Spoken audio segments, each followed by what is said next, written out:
자, 이어지는 이제 우리 열왕기를 오늘부터 보게 될 텐데, 열왕기는 다윗 이후에 이스라엘 왕정의 역사가 어떻게 진행되는지에 대해서 설명을 하고 있어요. 여러 왕의 행적에 대하여서 기록이 되어져 있는데, 이것은 단지 우리가 흔히 알고 있는 뭐 조선 왕조실록과 같은 그냥 어떤 역사책이 아니라, 물론 이건 역사적 사실이에요. 그러나 이 안에는 신학적인 선포, 신학적인 메시지가 담겨 있다는 거예요.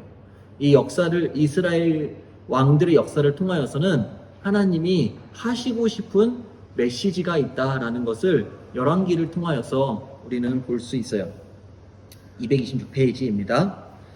자, 열왕기는 다윗을 계승한 솔로몬 시대에 있었던 엄청난 이 부흥의 역사로부터 이야기가 시작이 돼요. 그러다가 이 남유다와 북이스라엘이 분열이 돼요. 솔로몬 이후에. 그래서 북이스라엘도 결국에는 멸망하게 되고 남유다도 멸망하게 되는 이야기로 이 열왕기가 끝이 납니다. 멸망하고 나서 이제 이스라엘 백성들은 이방 땅에 포로로 끌려가게 되는데, 열왕기는 포로로 끌려갔다라는 이야기에서 끝이 나지 포로로 돌아왔다라는 이야기는 기록이 되어 있지가 않아요. 열왕기가 이것을 언급하지 않은 것으로 보아서 열왕기서를 기록한 저술자는 아마도 포로 귀환을 보지 못한 사람이었을 거다라고 추정을 할 수 있죠. 이 시대의 이스라엘 백성은 굉장히 좌절과 허무감에 사로잡혔고, 어쩌면 전능하신 하나님의 그 능력에 대하여서 의심을 하게 되었을지도 몰라요. 그런 백성을 향해서 이 열왕기서 저자가 하고 싶은 이유는 너희들이 왜 멸망했는지를 한번 생각해 보아라 라는 메시지를 던지고 있는 거죠. 선생님, 근데 예레미야라는 사람이 예레미야는 귀환을 못 보고 죽었나요? 열왕기의 저자는 예레미야인지 몰라요. 알려지지 않았어요. 왜냐면 저자가 누구인지에 대해서 쓰여있지 않기 때문에. 근데 이스라엘 백성이 멸망하게 된 이유가 무엇이냐면 하나님의 법도를 지키지 않았기 때문에 멸망한 거예요. 그러니까 하나님께서 주신 그 율법 있죠. 신명기에 주셨던 그 율법에 불순종하였기 때문에 멸망한 거다. 열왕기는 처음부터 하나님의 율례와 법도를 지켜야 한다라는 사실을 굉장히 반복해서 강조를 하고 있는데, 이스라엘 백성들은 계속해서 하나님의 법에 불순종하면서 우상 숭배를 섬기는 길을 걸어가게 되었지요. 멸망의 역사 가운데 이 열왕기는 맨 마지막에 보면 소망의 메시지도 사실 담겨 있어요. 어떤 소망이냐면 다윗과 맺으신 하나님의 그 언약 있지요. 내가 너의 왕위를 영원히 견고하게 하리라 라는 그 언약을 하나님이 지키시고 무너진 나라를 다시 회복시키신다라는 그런 소망의 메시지를 마지막에 주는데, 그 메시지가 무엇이냐면 열왕기 맨 마지막에 보면 여호야긴이라는 그 왕이 바벨론에 끌려갔다가 거기서 다시 풀려나는 내용으로 이렇게 마무리가 돼요.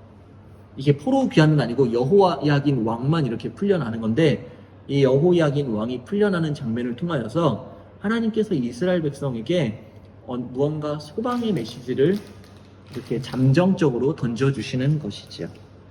자, 이러한 관점에서 우리 한번 열왕기를 한번 보도록 하겠습니다. 227페이지 열왕기 상입니다. 자, 열왕기 상의 전체적인 구조는 우선 열왕기 상을 한마디로 정의하면 왕정이다라고 정의할 수 있어요. 뭐라고요? 왕정. 자, 그러면 이 열왕기 상의 구조를 보면 이렇게 되어 있습니다. 첫 번째는 솔로몬 이야기가 1장부터 8장 그리고 11장까지 나오는데, 솔로몬이 이제 다윗을 이어서 왕위를 이어받고 그 다음에 이상적으로 되게 나라를 잘 다스려 가요. 그리고 또 5장에서 8장에 보면 솔로몬에 이르러서 드디어 예루살렘 성전이 완공이 되죠. 솔로몬 성전이 완공이 돼요. 그러나 9장에서 11장은 변심입니다. 솔로몬 왕이 변심을 하게 돼요. 하나님이 솔로몬에게 경고를 계속해서 주세요. 우상 숭배하지 말아라. 그리고 10장에 보면 솔로몬 왕 때에 이스라엘 백성이 가장 강력한 나라를 이루게 돼요. 그러나 11장에 가서는 솔로몬이 결국 하나님을 배교하게 됩니다. 솔로몬이 하나님을 떠나고 범죄한 이유 때문에 12장부터 16장까지는 분열이 시작이 됩니다. 북이스라엘과 남유다로 나뉘어지게 되는데, 첫 번째는 남유다의 왕인 르호보암 왕에 대한 이야기가 나오고, 그리고 두 번째는 북이스라엘의 왕인 여로보암 왕의 이야기가 나옵니다. 그리고 14장부터 16장까지는 분열 이후에 어떤 일들이 일어나는지에 대한 내용이 기록되어져 있고, 마지막 17장부터 22장까지는 엘리야에 대한 이야기가 나와요. 자, 첫 번째는 엘리야가 바알 선지자들과 대결한 이야기가 기록되어져 있고, 19장에는 엘리야가 영적으로 깊은 낙심 가운데 들어갔는데 하나님께서 다시 엘리야를 회복시켜 주시는 이야기가 나오고요. 그리고 마지막 20장부터 22장까지는 북이스라엘의 가장 악한 왕이었던 아합 왕의 죽음에 대한 이야기가 기록되어져 있습니다. 자, 봅시다. 자, 첫 번째는 솔로몬입니다. 228페이지. 솔로몬은 다윗을 이은 이스라엘의 왕이었어요. 자, 다윗 다음에 누가 왕이 될 것인가에 대한 문제가 제기되었죠. 다윗이 이제 죽을 때쯤. 성경은 솔로몬이 다윗의 합법적인 후계자가 된 것을 말을 하고 있습니다. 다윗의 첫째 아들 혹시 이름 아나요? 암논이었어요. 그러나 암논은 죽었지요. 압살롬에 의해서 죽었어요. 둘째는 여기 성경에 나오진 않지만 셋째 아들이 있어요. 셋째 아들이 바로 압살롬이에요. 근데 셋째 아들 압살롬도 어떻게 되죠? 죽었어요. 둘째 아들에 대한 죽음이 기록되어져 있진 않지만 둘째 아들도 아마 죽었을 것으로 추정이 됩니다. 그래서 압살롬은 아버지 다윗을 대항해서 반역을 일으키다가 죽었죠. 그렇죠? 누가 죽였죠? 암논이 죽였죠. 암논. 이제 다윗이 늙은 다음에 이제 넷째 아들이 남아 있습니다. 넷째 아들의 이름은 아도니아입니다. 아도니아가 군대 장관 요압과 제사장 아비아달과 함께 이렇게 분파를 만들어요. 그래서 왕이 된 것을 스스로 선포해요. 내가 이제 이스라엘의 왕이다라고 스스로 선포하죠. 성경을 보면 1장에 아도니아가 스스로 높여서 왕이 되었다라는 그런 말씀이 있어요. 이것은 아도니아가 왕이 된 것이 하나님의 뜻이 아니라 자기 스스로 된 것임을 알 수 있죠. 하지만 솔로몬의 경우 그가 태어났을 때부터 하나님이 선지자 나단을 통해 솔로몬의 이름을 무엇으로 지어주는지 아세요? 여디디아라는 이름으로 지어줬어요. 여디디아는 하나님께 사랑을 받는 자라는 뜻이에요. 이것은 하나님이 솔로몬을 사랑하셔서 다윗의 후계자로 선택하시는 것을 암시하는 이름이었어요. 그래서 선지자 나단은 아도니아의 음모에 동참하지 않고 솔로몬의 어머니 밧세바로 하여금 다윗 왕에게 나아가서 다윗 왕이여 솔로몬을 당신의 후계자로 세워주십시오라고 이야기하도록 나단이 그 밧세바에게 요청을 합니다. 그리고 밧세바는 그렇게 다윗 왕에게 가서 이야기하고 다윗은 그 말을 따라서 솔로몬을 자신의 후계자로 임명을 합니다. 이렇게 해서 솔로몬이 다윗 다음에 왕으로 세워졌어요. 솔로몬을 후계자로 세운 후 다윗은 죽음을 맞이하며 솔로몬에게 마지막 유언을 남깁니다. 다윗은 하나님으로부터 그 자손이 영원한 왕권을 잇도록 언약을 받았지요. 이것을 다윗 언약이라고 하죠. 그런데 그 언약이 유지되기 위해서는 솔로몬을 비롯해서 그 자손이 하나님의 명령을 지키고 그 율법에 기록된 대로 행해야 한다라고 다윗이 솔로몬에게 신신당부를 했어요. 우리 열왕기상 2장 3절에서 4절 볼까요? 열왕기상 2장 3절에서 4절 보면 솔로몬의 유언이 기록되어져 있습니다. 여기도 나와 있고요. 열왕기상 2장 3절에서 4절 같이 읽을까요? 시작. 내 하나님 여호와의 명령을 지켜 그 길로 행하여 그 법률과 계명과 율례와 증거를 모세의 율법에 기록된 대로 지키라. 그리하면 무엇을 하든지 어디로 가든지 형통할지라. 여호와께서 내 일에 대하여 말씀하시기를 만일 내 자손들이 그들의 길을 삼가 마음을 다하고 성품을 다하여 진실이 내 앞에서 행하면 이스라엘의 왕위에 오를 사람이 내게서 끊어지지 아니라 하신 말씀을 확실히 이루게 하시리라.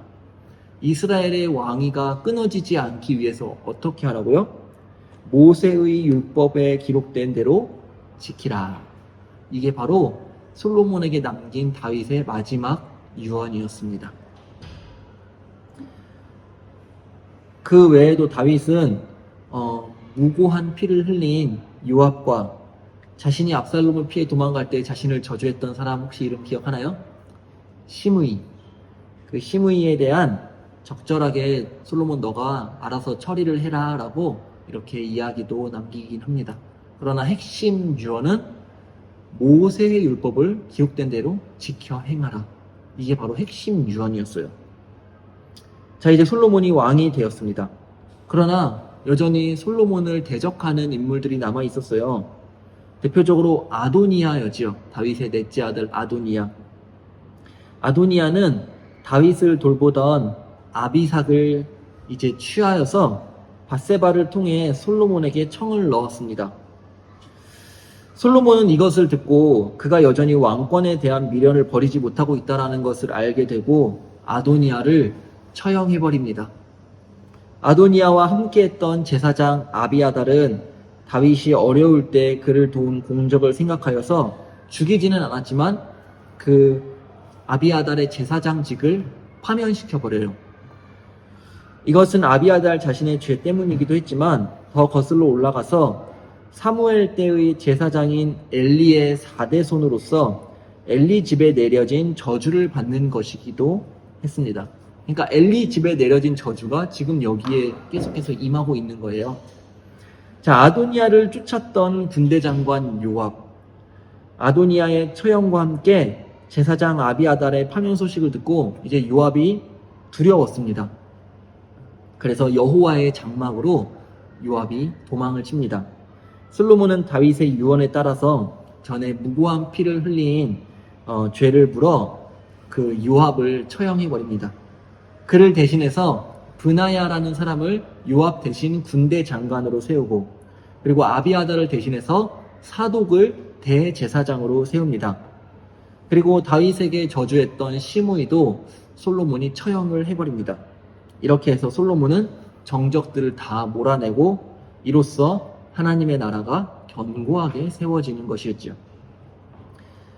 자, 솔로몬은 이제 우여곡절 끝에 다윗을 이어 왕위를 이어받았습니다. 과연 그가 다윗의 후계자로 적합한 인물이었을까요? 열왕기상 3장 4장에 따르면 솔로몬은 적어도 초기에는 지혜롭고 경건한 왕으로서 굉장히 나라를 잘 다스리는 훌륭한 왕이었습니다. 자, 3장을 보면 솔로몬의 이제 지혜가 등장하는데요. 솔로몬은 여호와를 사랑하고 또 아버지 다윗이 행하였던 법도를 따라서 살았습니다. 우리 열왕기상 3장 3절을 같이 읽어봅시다.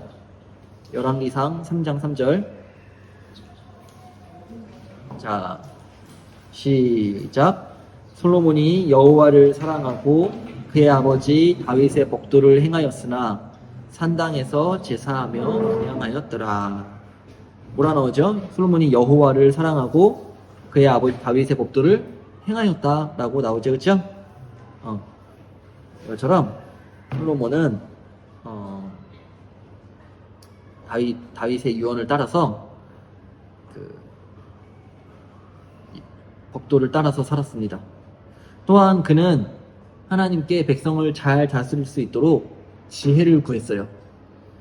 솔로몬이 이 지혜를 구하는 것은 이제 자기 마음대로 나라를 다스리지 않고 오직 하나님의 뜻대로 통치하는 대리 통치자로서의 직분을 잘 감당하기 위한 것이었어요. 그래서 하나님은 솔로몬이 지혜를 구하자 그 기도를 정말 기뻐하셔서 솔로몬에게 지혜만 주신 것이 아니라 그에게 엄청난 재물과 엄청난 영광까지도 솔로몬에게 주시죠. 그러나 복을 약속하신 것 외에도 우리가 주목해야 할 것은 하나님이 그에게 하나님의 법도와 명령을 지켜 행할 것을 다시 강조하셨다라는 거예요. 14절을 보면 하나님께서 솔로몬에게 동일하게 다윗이 한 이야기를 하십니다. 열왕기상 3장 14절 보세요. 내가 만일 내 아버지 다윗이 행함같이 내 길로 행하며 내 법도와 명령을 지키면 내가 또 내 날을 길게 하리라. 계속 열왕기서에서 계속해서 반복되는 말씀이 뭐죠? 법도와 명령을 지키면, 법도와 명령을 지키면, 계속해서 하나님의 율법에 대한 순종을 반복해서 말하고 있어요.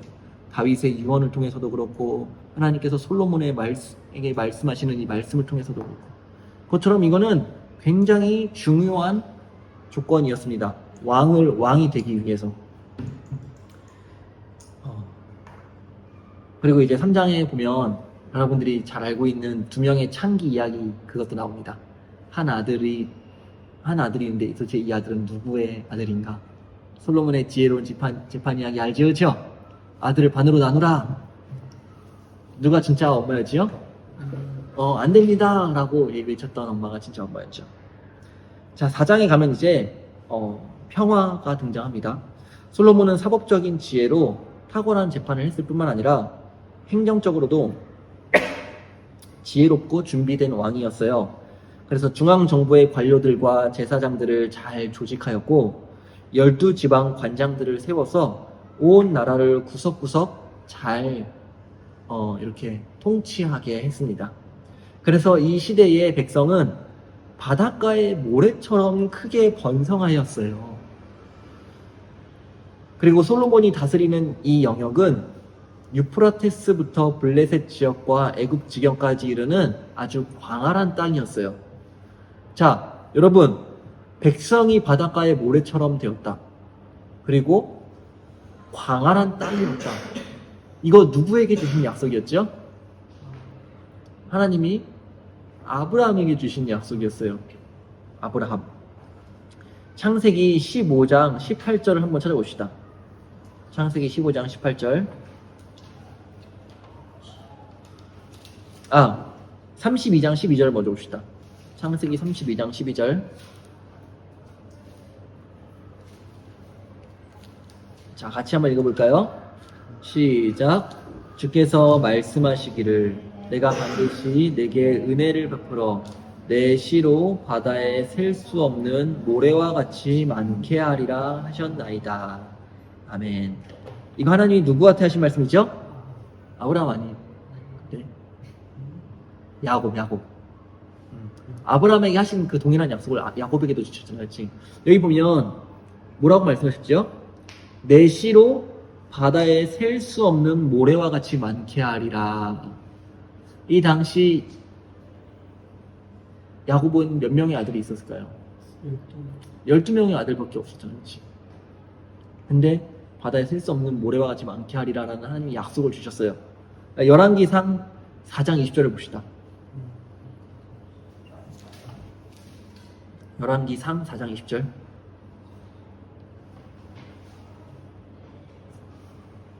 같이 읽어볼까요? 시작. 유다와 이스라엘의 인구가 바닷가에 모래같이 많게 되매. 어떻게 말씀이 똑같아요? 달라요?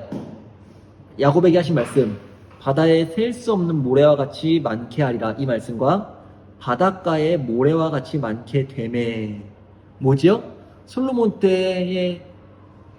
왕 때 이렇게 수없이 많은 이스라엘 백성들은 무엇의 성취냐면 하나님께서 아브라함에게 주셨던 그 약속에 대한 성취다라는 거예요.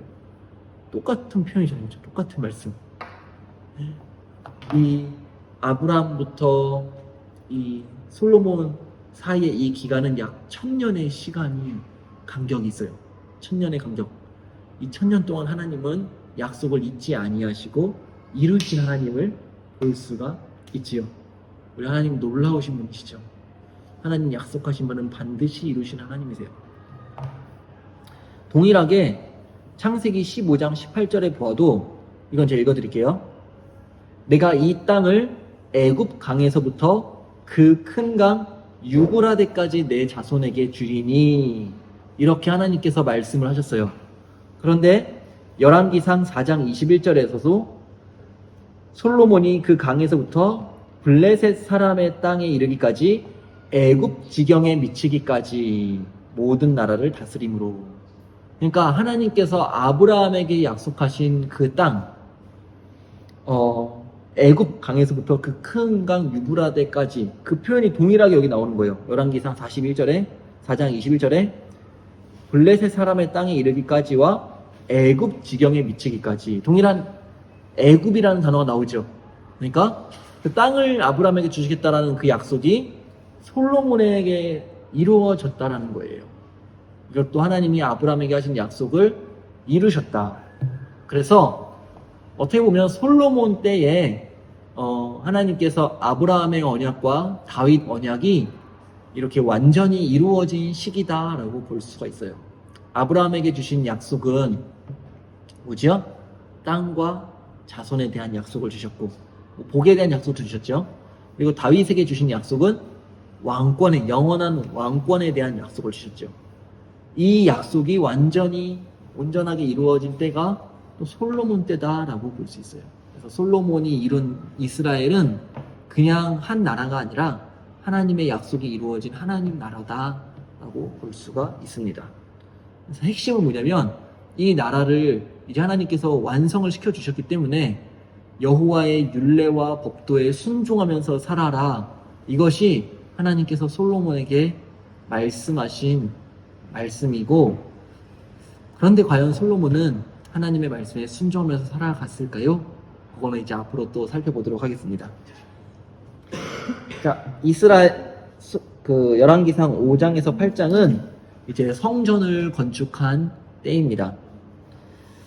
솔로몬은 다윗이 주변 나라를 정복한 이후에 완전한 평화가 이루어진 때가 바로 성전 건축을 위한 최적기라는 것을 알았어요. 그래서 그는 다윗 왕과 되게 친하게 지냈던 두로 왕 히람에게 이제 우리가 이제 성전을 지으려고 하는데 우리를 좀 도와주세요라고 이렇게 요청을 합니다.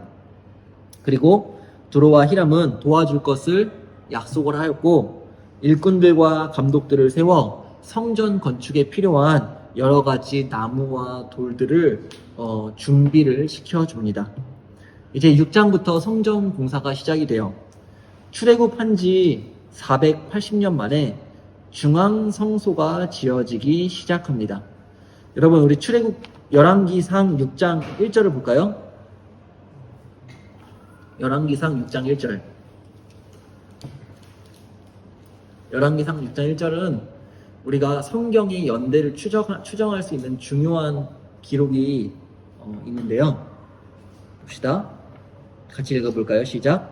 이스라엘 자손이 애굽 땅에서 나온 지 480년이요.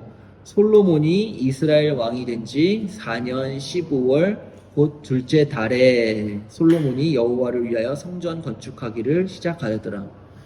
여러분, 여기 보면 이스라엘 자손이 애굽 땅에서 나온 지 몇 년이라고요? 480년이라고 기록되어져 있죠. 지금 성경의 역사를 사실 추정하기가 어려워요. 왜냐면 너무 오래된 책이고 과거에 대한 기록이 남아있지 않기 때문에 그래요. 그러나 지금 고고학적으로 그래도 기록이 남아있는 왕은 누구냐면 솔로몬 왕이에요. 솔로몬 왕은 성경 이외의 책에 솔로몬의 왕의 연대에 대해서 기록이 되어져 있어요. 네. 그런데 외경. 아니, 외경 말고 그냥 외경 말고 고고학적인 그런 역사적인 책에서.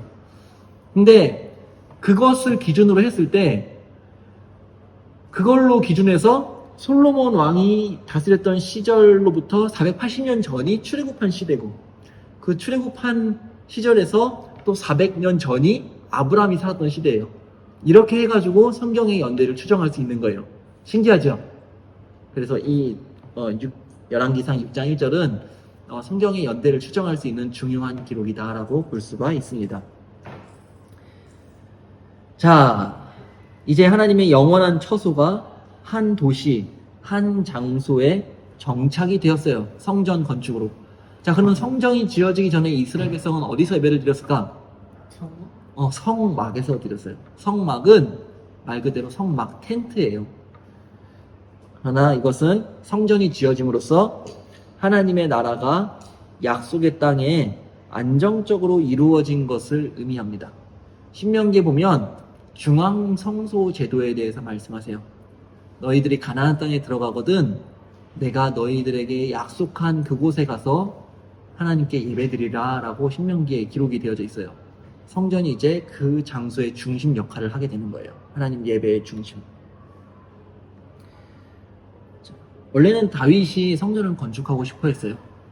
그러나 하나님이 다윗에게는 성전 건축을 허락하지 않으시죠. 자, 8장에 가서 이제 성전이 완성돼서 이제 봉헌하는 장면이 나옵니다. 성전이 완성되자 솔로몬은 제사장과 레위인들로 하여금 하나님의 언약궤를 다윗의 장막으로부터 메어와 성전의 지성소로 드리게 했습니다. 이어서 솔로몬은 백성 앞에서 성전 건축은 선대왕 다윗 때부터 하나님이 말씀하신 대로 이루어진 것을 선포했습니다. 그 다음에 하나님 앞에 무릎을 꿇고 기도하면서 다윗 왕조가 영원히 지속되게 해주실 것과, 이거 뭐죠? 사무엘 하에 다윗 언약이죠. 또 백성이 성전을 향해 기도할 때 응답해 주시기를 간구하였습니다. 성전의 핵심은 하나님이 임재하시는 곳이고, 이스라엘 백성들이 성전에서 하는 주된 일은 기도하는 일이었어요. 그래서 나중에 예수님께서 오셨을 때 성전 앞에서 사람들이 돈을 벌기 위해서 비둘기와 이런 재물들을 파는 그런 상이 열린 거야. 시장이 열린 거지, 성전 안에서. 예수님 너무 열받으셔가지고 그 성전에 앞에서 판매하는 사람들의 그 상을 엎어버리십니다. 그리고 예수님께서 하신 말씀이 있는데, 뭐라고 하시냐면, 이 성전은 만민이 기도하는 집이다 라고 말씀하세요. 근데 예수님께서 성전이 기도하는 곳이다 라고 말씀하신 그 근거가 뭐냐면 이 솔로몬의 기도예요. 솔로몬은 성전을 완공하고 나서 이곳에서 우리가 하나님께 기도할 때에 하나님 우리의 기도를 들어주시고 우리의 죄를 용서하여 주십시오라고 그렇게 솔로몬이 기도를 했습니다.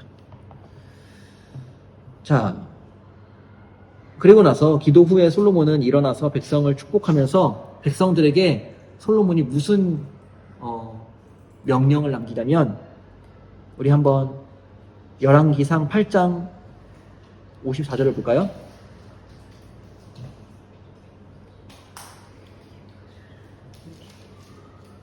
(8장 58절) 봅시다.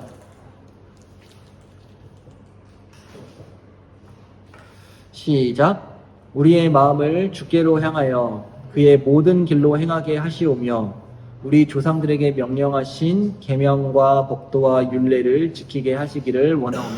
자, 여기도 뭐죠? 솔로몬이 성전을 완공한 다음에 이스라엘 백성들에게 모아놓고 한 말이냐면 계명과 법도와 율례를 지켜라, 이 말을 한 거예요.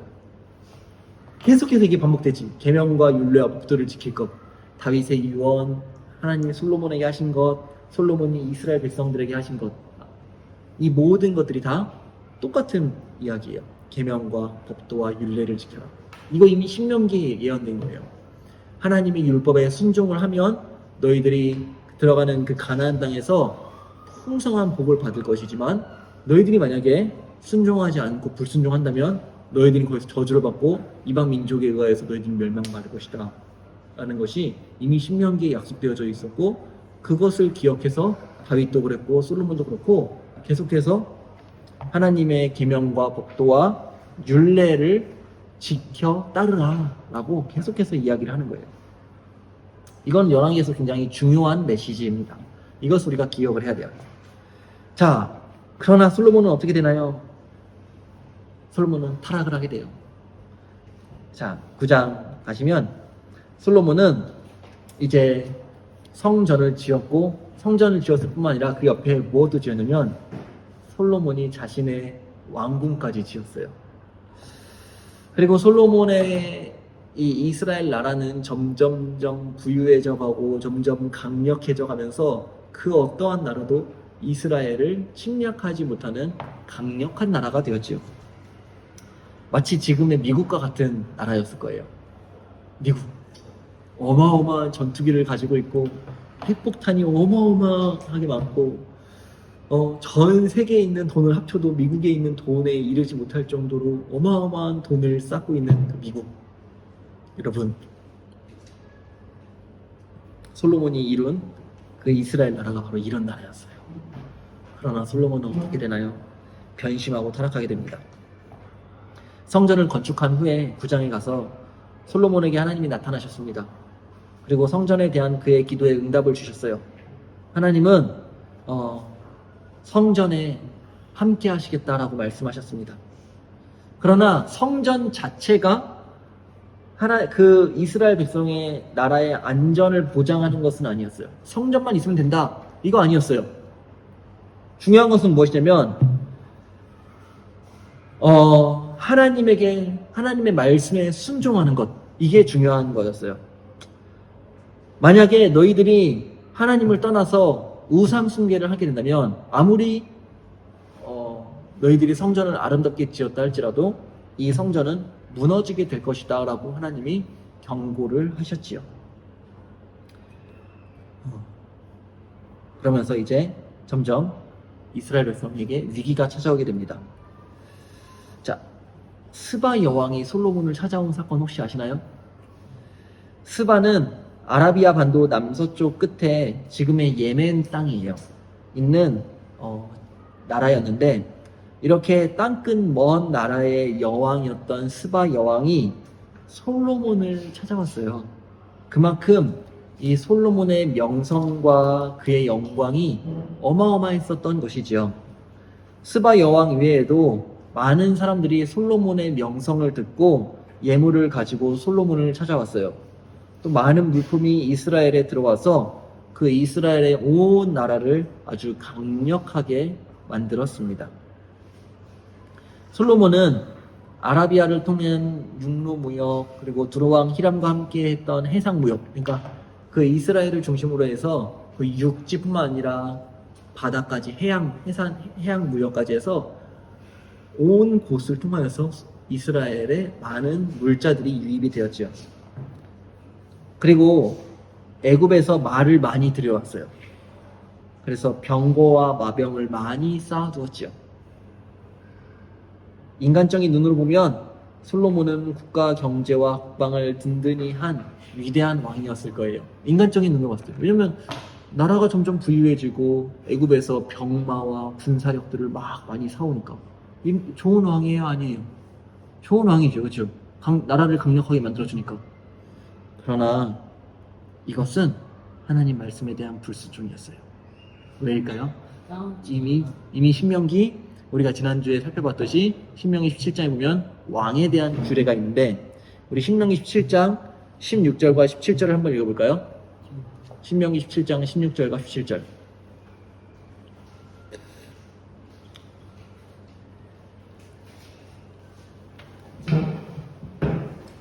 신명기 17장 16절과 17절. 쉬어도 이거 먹어.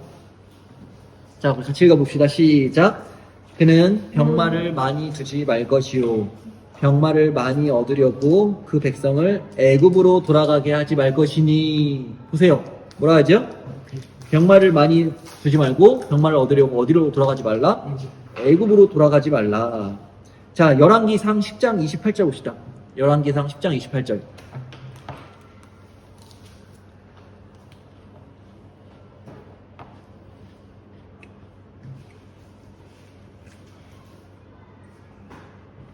자, 시작. 솔로몬의 말들은 애굽에서 들여왔으니. 솔로몬의 말은 어디서 들어왔다고요? 일부. 애굽에서. 근데 신명기 17장 16절에 뭐라는 말씀하죠? 애굽으로 병마를 많이 얻으려고 애굽으로 가지 말아라. 이거 뭐예요? 명확히 하나님께서 왕에게 하신 말씀에 대한 불순종이었죠. 여기서부터 이제 솔로몬의 타락이 시작이 됩니다. 그리고 신명기 17장 17절을 봅시다. 신명기 17장 17절.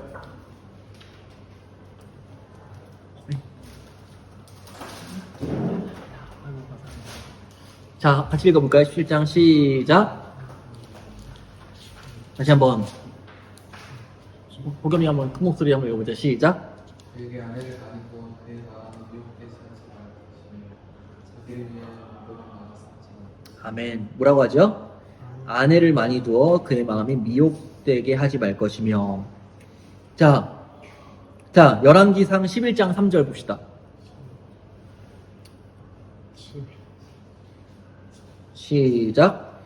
왕은 후궁이 700명이요 첩이 300명이라 그의 여인들이 왕의 마음을 돌아서게 하였더니. 신명기 17장 17절에 뭐라 하죠? 아내를 많이 두지 말 것이요. 왕에게 하는 말씀이에요 이거. 근데 솔로몬의 지금 모습은 어떻죠? 후궁이 몇 명이요? 700명이요. 그리고 첩이 몇 명? 300명이요. 총 몇 명이에요? 700 더하기 300. 1000명의 아내를 두었던 솔로몬. 뭐 하나님이 기뻐하실까요? 기뻐하지 않으실까요? 기뻐하지 않으시는 거였어요. 솔로몬은 다윗의 유언을 따르지 않았어요. 하나님의 말씀에 따르지 않았어요. 여호와의 법도와 율례와 계명을 지켜 따르라.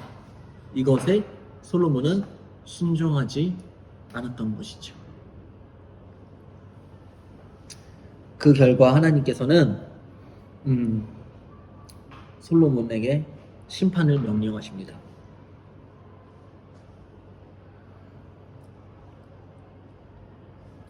솔로몬은 말년에 우상 숭배를 하였어요. 하나님을 떠나서. 그래서 하나님께서 솔로몬 이후에는 나라가 두 나라로 나뉘어질 것이다. 이스라엘이. 그렇게 하나님께서 심판의 메시지를 주셨는데 솔로몬 때에는 그 일이 일어나지 않게 하겠다라고 하셨어요. 왜 그러셨을까요? 응? 솔로몬이 위대해서가 아니고 그 아버지 다윗을 기억해서 솔로몬 때는 이 일이 일어나지 않겠다라고 말씀을 하신 거예요. 그리고 하나님을 솔로몬이 떠나자 솔로몬 주변에 있는 나라들이 점점 솔로몬을 대적하기 시작합니다. 그래서 솔로몬을 대적하는 에돔 나라가 솔로몬을 대적했고 수리아 사람이 또 솔로몬을 대적하면서 여러 나라들이 솔로몬을 대적하였습니다. 그러나 하나님께서 다윗을 기억하셨어요. 특별히 다윗을 기억했다기보다는 다윗에게 하신 하나님의 약속을 기억하신 것이죠. 다윗에게 하신 하나님의 약속 뭐죠? 내가 너의 나라의 왕위를 영원히 견고하게 하리라. 그 약속을 하나님이 기억하신 거예요. 그리고 나서 이제 열왕기상 12장부터 16장에는 분열이 일어납니다. 분열. 하나님이 선고하신 대로 솔로몬의 아들 르호보암 시대에 이르러 마침내 이스라엘은 북쪽의 이스라엘과 남쪽의 유다로 분열이 되게 되어 이로 인해서 이스라엘의 종교적 타락은 더욱더 심해졌고 그 백성은 하나님의 더 큰 심판을 받게 됩니다. 자, 남쪽 유다의 첫 번째 왕은 르호보암이었어요. 솔로몬 왕이 죽고 그의 아들 르호보암이 이제 왕이 되었습니다. 그동안 솔로몬의 왕성한 건축 활동 때문에 솔로몬이 성전도 지었고 그 왕궁도 지었으니까 이 밑에 있는 사람들이 얼마나 힘들었겠어. 너무 힘들었으니까 이제 이스라엘 백성이 너무 지친 거예요. 그래서 제 새로운 왕 르호보암 왕에게 왕이여 우리 너무 힘들어요. 조금만 편안하게 해주세요 라고 이야기를 했습니다. 그러나 르호보암은 이 요구를 들었을까요? 듣지 않았을까요? 요구를 듣지 않았어요. 어떻게 하죠? 오히려 더 큰 노역을 시킵니다. 이에 이스라엘 백성은 너무 열받은 거예요. 너무 열을 받아가지고 그들의 대표로 여겼던 여로보암을 자기들의 왕으로 삼습니다. 그래서 남쪽에는 르호보암이 남유다의 왕이 되었고 위에 북쪽에는 북이스라엘은 여로보암이 왕이 되었어요. 겉으로 보면 여러분 이러한 분열은 그 어떤 정치적인 결과였을 거다라고 생각을 해요, 사람들이. 그러나 이것은 단지 정치적인 이유 때문이 아니었어요. 하나님으로부터 말미암은 심판이었어요. 하나님이 그 나라를, 이스라엘 나라를 남유다와 북이스라엘로 이렇게 찢으신 이유는 솔로몬이 이방 여인들을 사랑하여서 하나님을 전심으로 섬기지 않고 우상 숭배를 하였기 때문에 그래요. 지금 우리나라도 여러분 남과 북으로 나뉘어져 있죠. 이게 겉으로 보기에는 정치적인 이유 때문에 나뉘어진 것처럼 보이지만 사실은 그 이면에는 하나님께서 우리나라에 하시고 싶으신 어떠한 메시지가 있는 거예요. 그거에 대해서 우리는 정확히 알 수는 없어요. 그러나 우리는 신앙의 눈으로 우리 남한과 북한을 봐야 돼요. 이런 열왕기서 같은 말씀이 그런 것들을 판별할 수 있는 중요한 기준이 되겠죠. 자, 이제 북이스라엘의 여로보암 이야기가 등장합니다. 열왕기상 12장 25절부터. 자, 남북이 이제 분열되었을 때 수도 예루살렘, 원래 이스라엘의 수도는 예루살렘이었죠. 예루살렘은 북이스라엘에 있었을까요? 남유다에 있었을까요? 남유다에 있었어요. 예루살렘은 이스라엘에 있어서 굉장히 중요한 정치 중심지일 뿐만 아니라 신앙의 중심지였어요. 왜냐하면 예루살렘에 하나님의 성전이 있었기 때문에 그래요. 그래서 모든 제사는 반드시 예루살렘 성전에서 드려졌고 또 절기마다 백성이 이 예루살렘 성전에 모였어요. 그러나 이제 나뉘어졌으니까 북이스라엘은 예루살렘 성전을 갈 수가 없잖아요. 그렇죠? 그래서 여로보암은 북이스라엘 사람들이 예루살렘으로 자꾸 가다가는 우리 사람들을 저 남유다에게 다 빼앗기겠다라는 그런 생각을 하게 되었고 그는 세 가지 정책을 세우게 됩니다. 첫 번째, 금송아지를 만드는 정책이었어요. 그래서 금송아지를 만들어서 하나는 베델에 두었고 하나는 단에 두었어요. 그래서 남유다에는 예루살렘이 있다라면 북이스라엘은 베델과 단이라는 그런 예루살렘을 대체하는 어떤 중심지를 만들었던 것이죠. 두 번째는 여로보암이 레위 자손 가운데 원래 레위 자손 안에 있는 아론의 자손들만 원래 제사장을 할 수 있었어요. 근데 제사장을 이제 바꾸어요. 아론의 자손이 아니어도 제사장을 할 수 있게 자기 마음대로 제사장을 임명해요. 이게 여로보암이 했던 두 번째 죄악이었어요. 세 번째 죄악은 뭐냐면 유다 절기와 비슷하게 자기 마음대로 절기를 정했어요. 우리 지난번에 우리 레위기 또 민수기 신명기 보면서 이스라엘의 7대 절기 살폈죠. 그 7대 절기는 날짜가 바뀌나요? 바뀌지 않나요? 안 바뀌고 고정이 되어 있어요. 근데 그것을 여로보암이 마음대로 바꾼 거예요. 굉장히 비슷하게 만들었죠. 여러분 이단은 완전히 틀린 게 아니에요. 거의 비슷하다가 끝이 달라요. 그래서 이단의 한자 문자가요. 달을 위해 끝 단위예요. 자, 천천히 갈 때는 똑같아요. 근데 끝에 가서 달라요. 여러분, 이단은 굉장히 교묘해요. 여로보암이 바로 이 일을 한 거예요. 여로보암은 이와 같이 차별화된 종교 정책을 통해서 다윗 왕조와 완전하게 분리되어서 자기만의 왕권을 유지하려고 했어요. 그러나 여로보암의 정책은 이스라엘의 심각한 영적 타락을 초래하게 됩니다. 여러분, 새로운 게 무조건 좋은 것일까요? 여로보암이 새롭게 만든 이런 베델과 단이라는 새로운 정치 중심지, 또 새롭게 만든 자기만의 어떤 제사장, 새롭게 만든 자기만의 절기. 여러분들이 교회 생활하고 신앙 생활하면서 주의해야 될 것이 뭐냐면 새로운 거예요. 늘 교회는 뭔가 새로운 거를 가져오면서 야, 이게 새로운 거야. 야, 이게 진짜야 라고 하면서 여러분들의 마음을 미혹해요. 그런데 여러분들이 지금 신앙생활하고 있는 여러분들의 이런 신앙이 과연 어디에 근거하고 있는 건지를 잘 기억을 해야 돼요. 요즘에 온라인 예배 하죠, 그렇죠? 온라인 예배는 원래 거의 없었어요. 근데 이제는 우리가 4차 산업혁명이 되면서 온라인 예배를 드려도 괜찮아 라고 하면서 사람들을 미혹하고 있어요. 그러나 온라인 예배는 원래 없었어요. 온라인 예배라는 건 원래 없었어요. 그래서 그런 새로운 것들은 늘 조심해야 돼요. 알겠죠? 자, 그리고 이제 여로보암의 죄에 대한 경고와 심판이 이루어집니다. 하나님은 여로보암의 죄에 대하여 선지자들을 보내서 계속해서 경고를 하세요. 첫 번째 보낸 선지자는 유다에 있는 한 젊은 선지자입니다. 그 선지자가 베델 제단에서 분향하는 여로보암에게 와서 여로보암에게 저주를 선포합니다. 그리고 그 저주가 확실함을 입증하는 징조를 보였습니다. 여로보암이 이걸 안 만들었구나. 자, 여로보암이 손을 펴서 그 선지자를 잡으려고 할 때 그 여로보암의 손이 굳어서 움직이지 못하게 돼요. 하나님께서 확실하게 주신 징표죠. 그 선지자는 진짜 선지자다라는 것을. 그리고 선지자가 기도를 해주자 여로보암의 손이 이제 낫게 되었어요. 그래서 여로보암은 선지자를 자기 집에 청하였지만 선지자는 하나님이 그곳에서 먹지도 말고 마시지도 말고 되돌아가라고 했다며 여로보암의 제안을 거절을 합니다. 여로보암을 향한 하나님의 두 번째 경고는 선지자 아히야를 통하여서 또 임합니다. 여로보암의 아들이 이제 병이 들게 돼요. 그래서 그 여로보암의 아내를 변장시켜서 선지자 아히야에게 보냅니다. 하나님은 아히야에게 이것을 미리 알리시고 여로보암에게 경고를 하십니다. 그가 다윗과 같이 하나님의 명령을 지키지 않고 악을 행하여서 우상을 만들어 하나님을 버렸기 때문에 여로보암의 집에 재앙을 내리시고 그의 집을 끊어버리시며 또 이스라엘까지 버리시겠다라고 하나님이 말씀을 하십니다.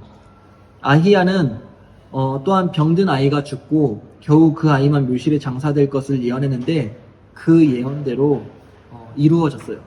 신명기에 보면 진짜 선지자와 가짜 선지자를 판별하는 방법이 등장해요. 어떻게 판별하는지 아세요? 그 선지자가 하는 말이 성취가 되면 그 선지자는 진짜 선지자예요. 그러나 그 성취함이 없으면 그 선지자는 가짜 선지자지만 아히야의 예언은 모두 다 성취되었다는 것을 봤을 때 아히야는 하나님이 보내신 진짜 선지자였던 것이죠. 하나님은 이처럼 여로보암에게 선지자를 이렇게 두 번이나 보내셔서 여로보암을 경고하십니다. 그러나 여로보암은 끝까지 돌아오지를 않지요. 자, 이제 14장부터 21장에는 이제 분열 이야기가 또 등장합니다. 자, 르호보암과 여로보암이 이렇게 나라가 나뉘어졌을 때 이 남유다와 북이스라엘의 사이는 좋지 않았어요. 굉장히 분쟁이 심하게 이루어졌어요. 그리고 이런 적대 관계는 북이스라엘의 강력한 오므리 왕조가 들어서고 오므리의 아들 아합 왕과 유다의 여호사밧 왕이 서로 화친을 맺을 때까지 남과 북의 이 대립 관계는 굉장히 심했습니다. 자, 유다 왕이 등장하는데요.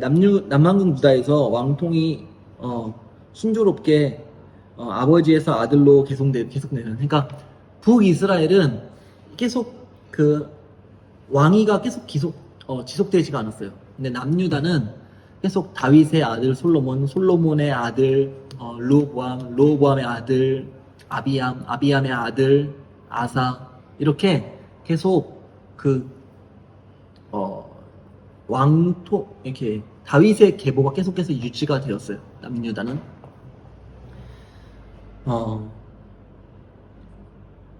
이제 르호보암 봅시다. 르호보암의 통치 아래서 백성은 산당과 우상과 아세라상을 세우고 가나안 족속의 가증한 일을 따라서 행했어요. 그 가운데 르호보암은 애굽의 침입을 받아서 성전과 왕궁의 보물을 빼앗겼고 또 일생 동안 북이스라엘 여로보암과의 전쟁에 시달리며 살았어요. 르호보암의 아들 누구냐면 아비암이에요. 아비암 역시 아버지의 죄를 따라가고 다윗의 본을 받지 않았습니다. 그럼에도 불구하고 하나님은 다윗 언약을 계속해서 기억하셨어요. 다윗 언약이 뭐죠? 계속. 내가 너의 왕위를 영원히 견고하게 하리라. 사무엘하 7장. 그래서 예루살렘을 하나님께서 보호하여 주셨습니다. 또한 아비암 다음에 등장하는 왕은 아사 왕입니다. 아사는 비록 산당을 없애지는 않았지만 다윗처럼 정직하게 했다는 긍정적인 평가를 받은 왕이었어요.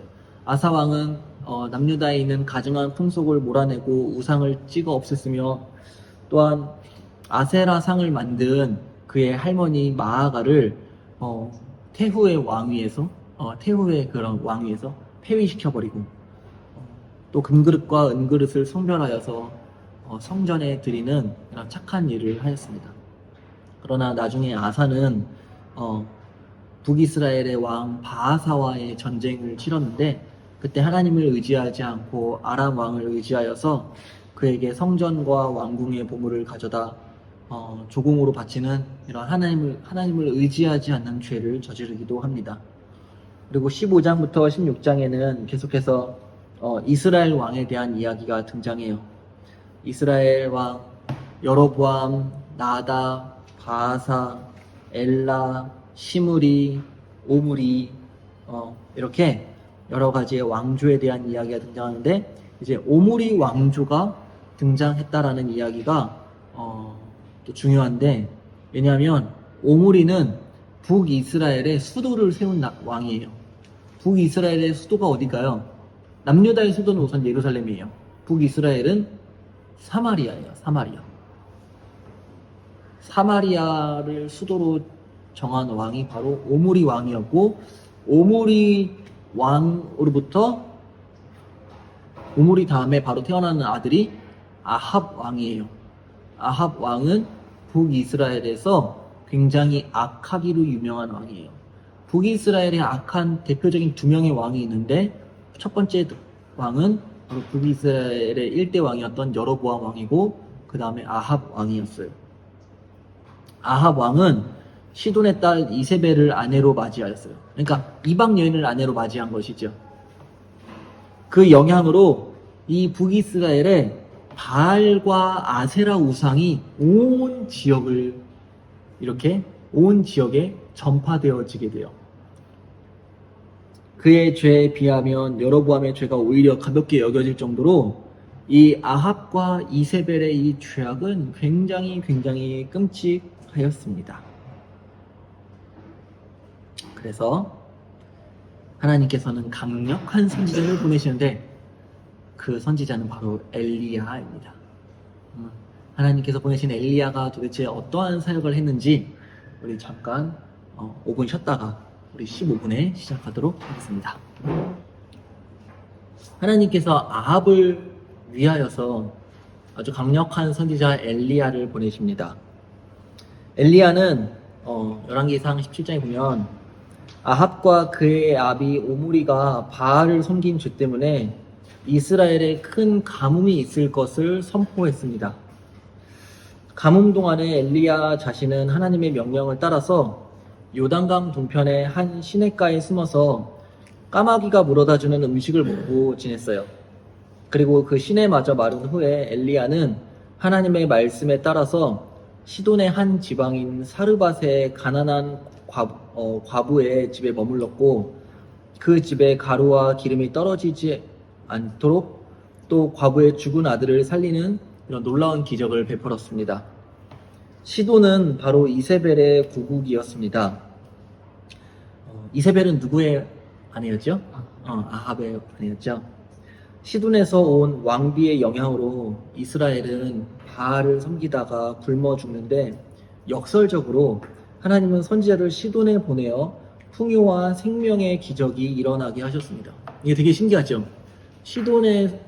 시돈 사람이었던 그 이세벨이 이스라엘에 왔을 때 이스라엘은 그 사람의 영향으로 인하여서 지금 3년 6개월 동안 가뭄을 겪게 되고 또 반대로 이스라엘 사람 엘리야는 그 시돈이라는 한 과부에게 가서 과부의 그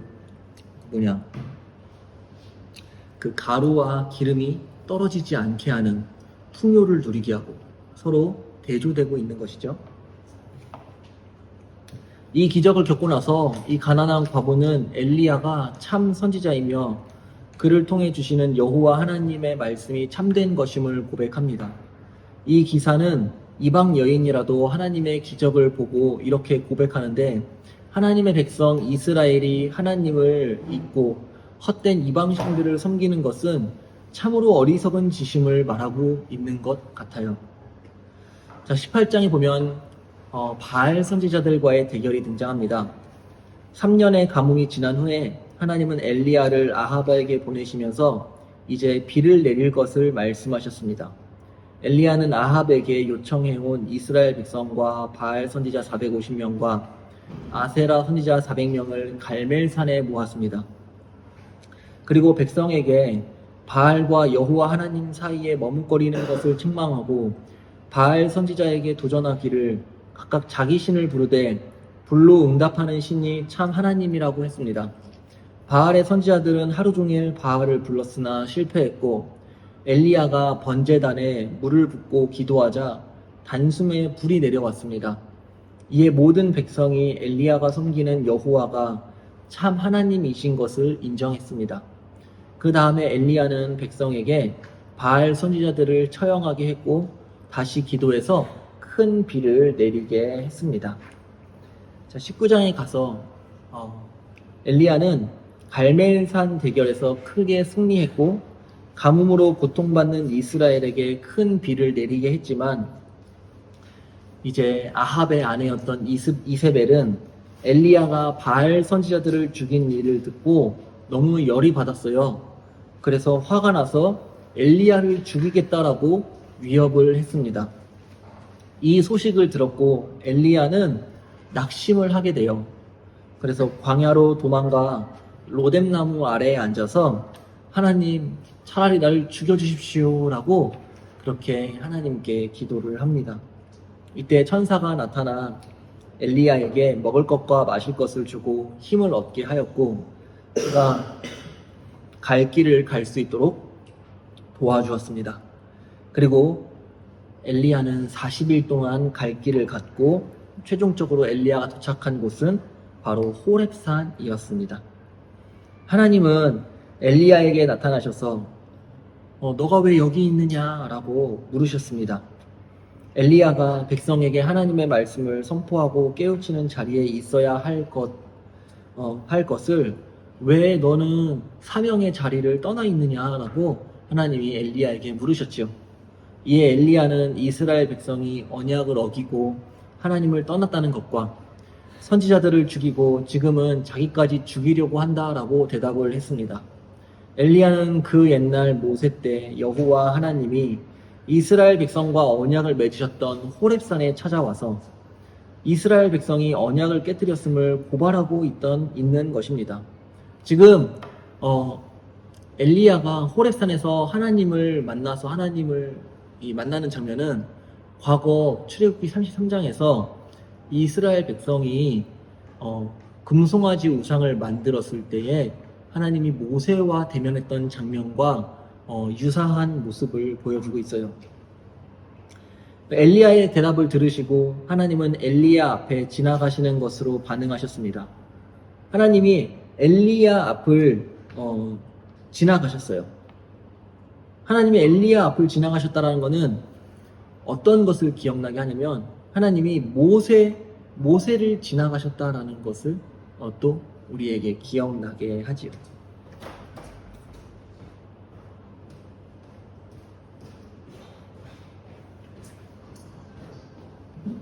자, 봅시다.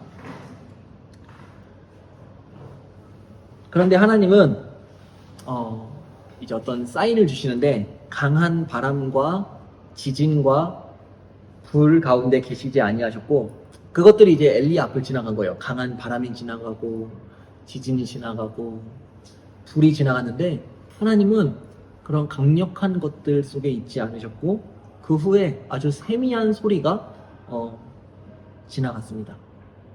근데 하나님은 그 세미한 소리 가운데에 계셨습니다. 하나님이 고요한 가운데에 지나가신 것입니다. 하나님은 갈멜산에서 불을 내리신 것처럼 눈에 띄게 역사하실 때도 있지만, 반대로 은밀하게 역사하실 때도 있어요. 즉 엘리야가 보기에 하나님은 이스라엘의 타락이나 이세벨의 악행에 대해 잠잠하시는 것 같지만 세미한 음성에 계시는 하나님께서 지금은 잠잠하시는 것 같지만 여전히 하나님이 일하시고 계신다라는 것을 그 세미한 음성을 통해서 말씀해 주시는 거예요. 그 후에 하나님은 다시 한번 엘리야를 향해서 너가 왜 여기 있느냐라고 질문을 하셨고 엘리야는 똑같이 대답을 했습니다. 이번에 하나님은 엘리야에게 직접 명령하시기를 하사엘을 기름 부어 아람 왕으로 세우고 예후를 기름 부어 이스라엘의 왕으로 세울 것이며 엘리사를 기름 부어 그의 후계자로 세울 것이라고 하나님이 명령을 하셨습니다.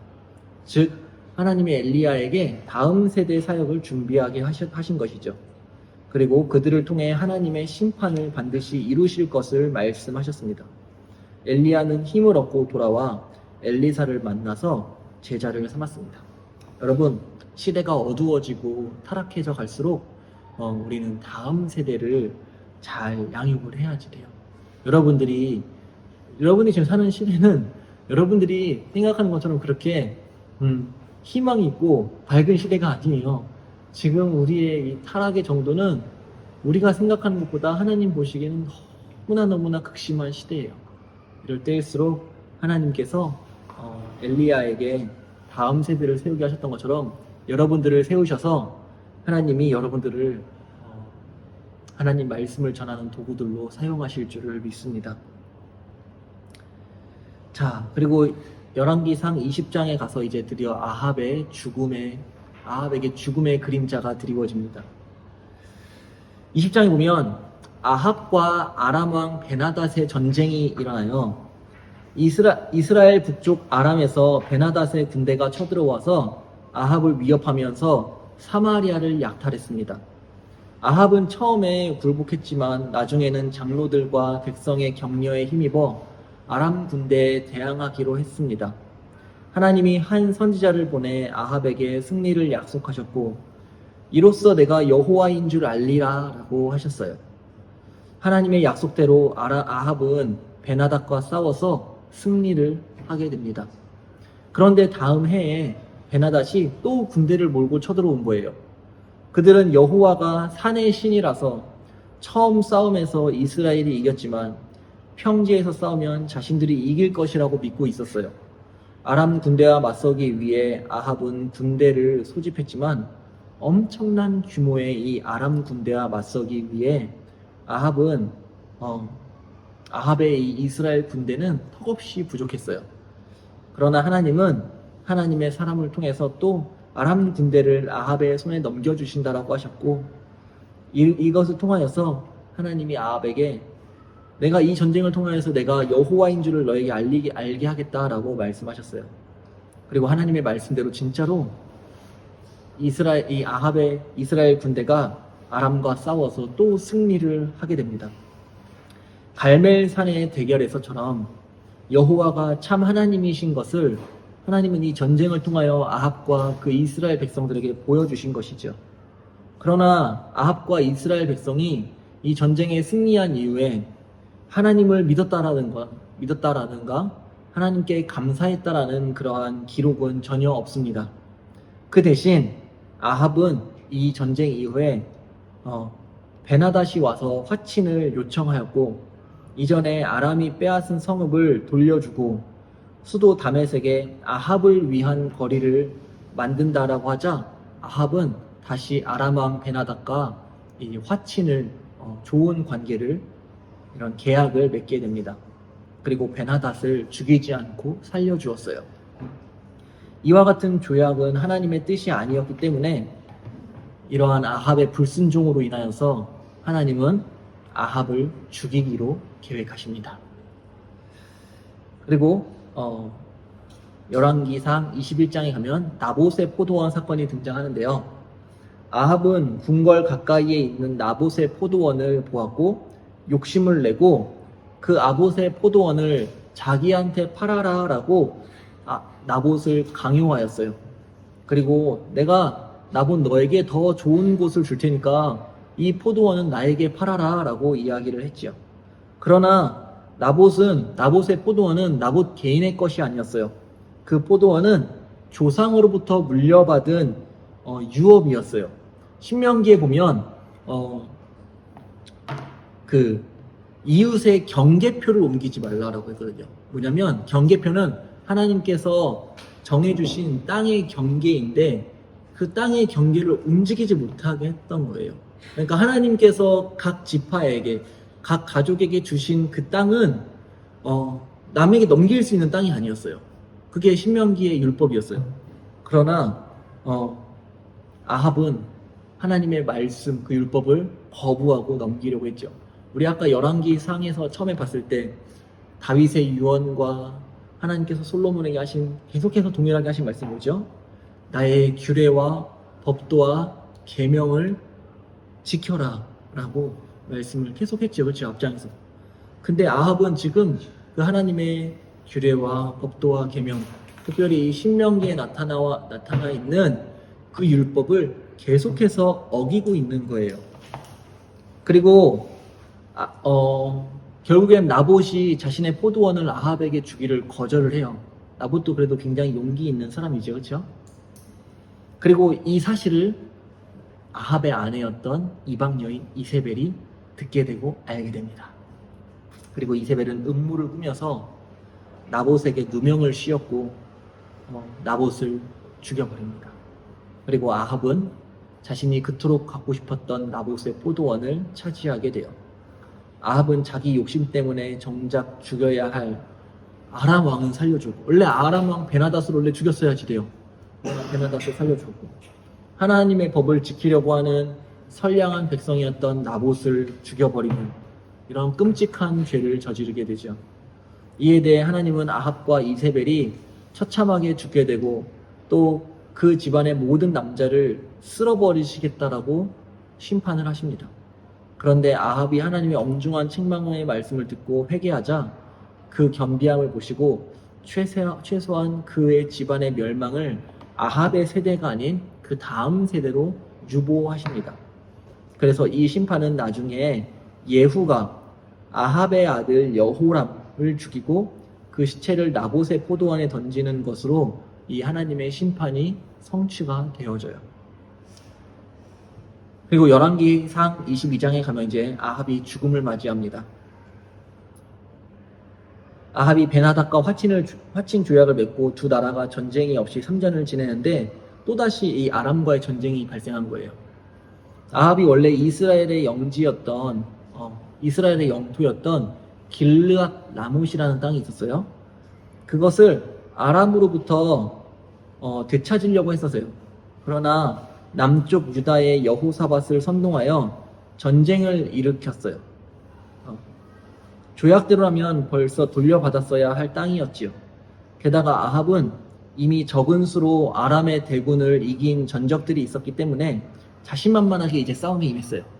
어차피 내가 과거에 다 아람과 싸워 이겼기 때문에 이번에도 나는 싸워서 승리할 수 있을 거야 라고 용기를 얻었죠. 여러분, 모든 용기가 좋은 게 아니에요.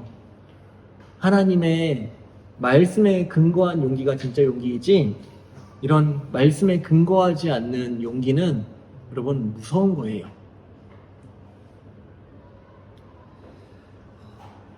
그런데 경건한 여호사밧은 아합에게, 여호사밧은 당시의 남유다 왕이었어요.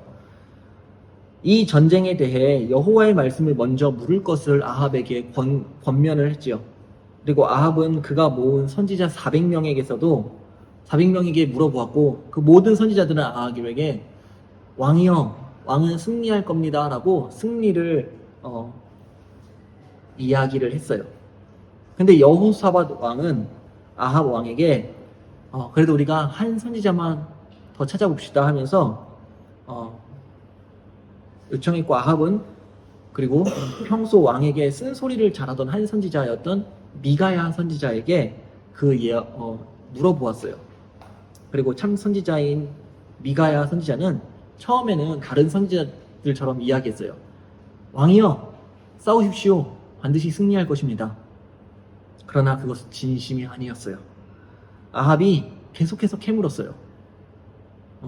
그리고 미가야는 이 전쟁에서 반드시 아합 왕 당신이 죽게 될 것입니다 라고 결국에는 솔직하게 이야기를 했지요. 그러나 아합은 미가야의 이 말을 믿지 않고 듣지 않았어요. 그리고 오히려 그 미가야 선지자를 감옥에 가두었고 아합 왕은 담대하게 남유다 왕이었던 여호사밧과 손을 잡고 아람과의 전쟁에 나가게 됩니다. 아람 왕은 특공대를 세워서 아합을 죽이려고 특별 명령을 내렸어요. 아람 왕의 목표물은 아합 왕이었어요. 근데 아합은 자신이 죽지 않기 위해서 변장을 합니다. 그리고 왕복을 입지 않고 왕복을 누가 입게 되냐면 남유다의 왕이었던 여호사밧 왕이 왕복을 입고 나갑니다. 그런데 어떤 아람 사람이 무심코 아무 생각 없이 활을 뿅 쏘는데 그 활이 슝 날아가서 아합의 갑옷 솔기에 쏙 찍히게 된 거예요. 그리고 그 화살에 맞아서 아합은 너무나 어이없게 죽었지요. 성경은 이게 우연이라고 기록되어 있지만 이건 절대 우연이 아니었어요. 무심코 쏜 화살이었지만 이것은 엘리야가 예언한 바와 같이 아합의 피가 고였던 병거를 씻을 때 개들이 그 피를 핥아 먹었습니다. 그러니까 이것은 엘리야 예언에 대한 성취였어요. 아합의 죽음은 결코 하나님의 심판을 피할 수 없다는 것과 그의 선지자들의 말이 참되다는 것을 보여줍니다. 아합의 죽음에 이어 열왕기 기자는 아합과 동시대에 살았던 남유다 여호사밧 왕에 대한 이야기로 이제 열왕기 상이 마무리되는데 유다 왕 여호사밧의 행적에 대해 간략하게 설명합니다. 여호사밧 왕은 그 앞전에 선했던 왕 아사 왕을 따라서 신실하게 살았지만 악한 이스라엘 왕 아합과 가깝게 지낸 것은 그에게는 큰 실수였어요. 그 자신이 아합의 일에 적극적으로 협조하면서 유다를 이스라엘의 속국처럼 내세울 정도였어요. 아마도 오므리 왕조에 들어서 이스라엘이 굉장히 강해졌기 때문에 그랬을 거예요. 여호사밧은 그 힘 앞에 굴복한 것으로 보입니다. 그뿐만 아니라 여호사밧은 아합의 딸이었던 아달랴를 며느리로 맞아들여서 아합 집에 죄악된 영향이 유다의 집에까지도 들어오게 한 것이죠. 그리고 열왕기상의 마지막은 아합의 뒤를 이은 아하시아에 대한 간략한 평가를 내립니다. 아하시아도 그의 아버지 아합의 길과 어머니 이세벨의 길 그리고 여로보암의 길을 같다라고 평가를 합니다. 그의 이야기는 열왕기 하에서 계속됨으로써 열왕기상은 이 아하시아의 이야기로 끝이 나게 됩니다.